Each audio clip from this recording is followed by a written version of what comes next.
Sound check. It's the real truth. The real truth in lending.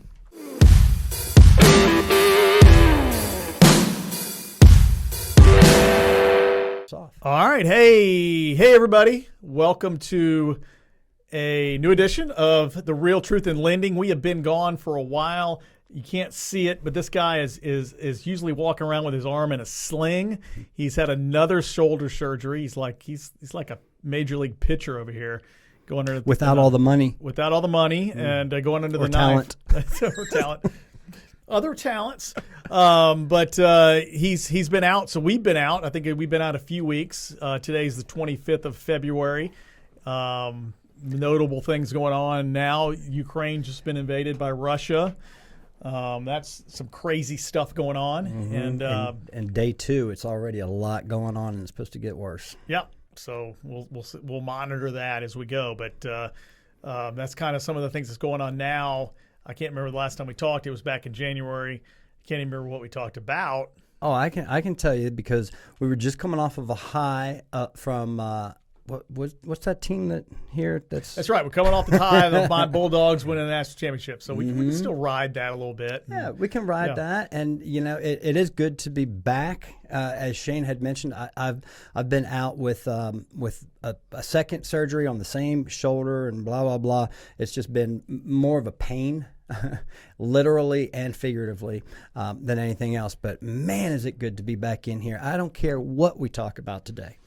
Yeah, I think we can, like I said in prep, we can just talk about whatever today. Whatever's on your mind, whatever's going on. Talk about Ukraine if you want. We can talk about the mortgage industry. We've seen rising rates going crazy and how that's started to a little bit affect as we go into what we call the spring buying season.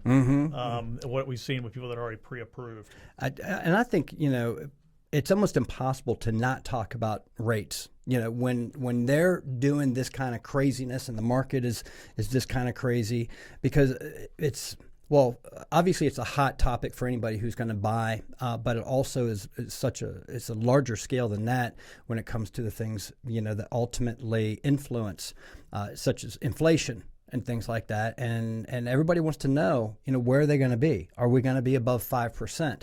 And so any thoughts on that? I don't think we're going to be above 5%. I think we're going to stay where we're at for the year, which is at 4%. We're really right around 4%. Maybe we dip down a little bit back into the 3s, dip back over to the 4s. People hate that line because they don't. People always want that low. If you're right there on the line, right there 4%, it'd be better if it was 3.99. I mean, it's just and there's no difference really, but it's such a psychological. It's all psychological. And we're seeing that now. So, but we've had such a climb in rates.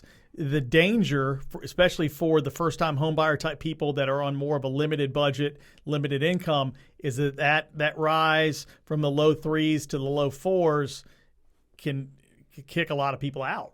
It absolutely can. And even though I think some people get a little bit overly anxious and concerned, and they think that the difference in 0.25% is going to be like a deal killer. It's going to make more of a difference than what it is. But on the other hand, it absolutely affects affordability. It can affect affordability. It can also make people think that the people that doesn't affect affordability on think their payment's going to be gigantic, so much more if it goes from 3.5 to 4 or whatever it's at.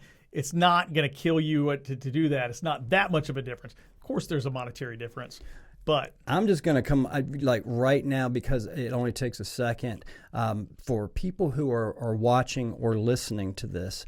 So just as an example, on a $300,000 mortgage, we're just going to say, what are we going to start with, 4% or 3%? What do you think? Start with 3.5. Okay, 3.5%. The principal and interest payment would be $1,343. That's a $300,000 loan, 3.5% rate on a 30-year mortgage. $1,342. Okay. $1,343. Okay. Yeah. So now what do we want to do? 4%? Like just the difference in that half of the rate. So $1,427. So 13. What did I say? 43. So $84 a month. Like that's. I mean, and granted, some people are like, exactly. That's a lot more, and paying that over 30 years and things like that.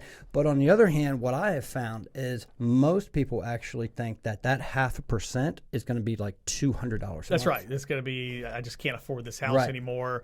Most people, if they're buying a $300,000 house, they can spend the extra $84 if it's going to get them in that house. House is the biggest purchase you're going to make in your life, most important deal that you'll most likely ever do, unless something great happens and you're able to buy a yacht or something. But most people. Yeah. Most people. But it is interesting, and that's why I almost feel like you can't talk about rates too much for most people, especially if you're in the market or if you're thinking about buying or refinancing, because it's such a hot button.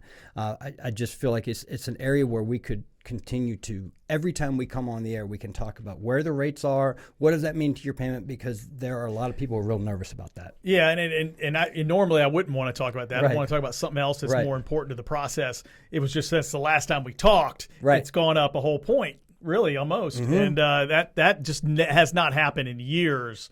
I can't remember the last time that happened. Well, and that's another thing I think that people don't realize is this type of there's always volatility. But when we talk about rates going up, like the rates got worse today, we usually are talking about the increments of maybe an eighth, a lot of times less than an eighth.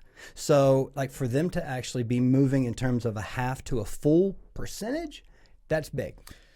Yeah. So what are some of the positives for people that are out there buying houses that rates going up? You're saying, hey, how could that be a positive? Right. What it will do is a few things. It's going to stop the growth, the equity growth of these houses that are going out of control. I think we saw it was over 15% last year. It was just that's just 17%. 17%, and that's just you can't keep having 17%. Can't sustain it, and it would make things obviously out of the reach of most people. And what that's going to do, the rates it'll decrease a lot of the buyers in the market. It will increase the supply, and it will decrease the growth. It won't stop it, but it's going to slow it down. It'll stun it a little bit, and it's not a bad thing. No, as a buyer, you're okay with that. As a seller, you're not okay. You're not okay with that. But it's it's just one of those things. Right now, if you're a seller right now, you are in the best boat ever. I mean, it's just unbelievable. If you're trying to sell a house now, I'm looking online at houses that would normally sell for $100,000 and they're selling for $275,000, $300,000. I mean, I'm in shock. And what we talked about earlier also whenever we were doing some pre-planning was who really gets hurt the most in a market like this and rates like this is first-timers. First-time homebuyers, they get squeezed because they don't have that extra cash. Right, and that makes our job harder. But we have strategies to help get people into homes, even in situations like this, with different programs and other things that we have to try to make sure that you're not shut out of the market. Because those are the people we want. Those are the people we want to see buy homes. We want you to get you in that first home, and a couple of years later, then we move you up to that next home. And our economy needs it. I mean, first-time home buyers are so important on so many different levels. And speaking of new programs, and this, I'm just going to totally throw a curveball at you. I just saw that, granted, this is not for first-timers, but we can now do doctor loans. Doing doctor loans, That's loans exciting. for doctors, and that's something that has historically been tied to just some banks, big banks, and it was stuff like that. Wells Fargo and SunTrust. There was only a couple of places, but I would lose deals, to these to the bigger banks that could do the doctor loans. So even though I just totally again threw a wrench in things because that is not a first-time home buyer program. Some doctors are first-time home buyers. Could be. And and a lot of times doctor loans are going to that young doctor that's just getting started in the industry, and that's they need this type of loan to help them get into a home because they don't have a lot of money saved up and a lot of stuff, a lot of things going that later on, hopefully as a doctor, you're making a bunch of money, and most doctors do. Yeah. And that's when they have more buying power back then. So you're not way off really. And to really just tie it in though, it goes back to because what triggered that was you saying about the programs and the fact that we're trying to figure out and we're working with first-time homebuyers with these different programs and whatnot to encourage and figure out ways to help these people in a market like this where it's tough on them.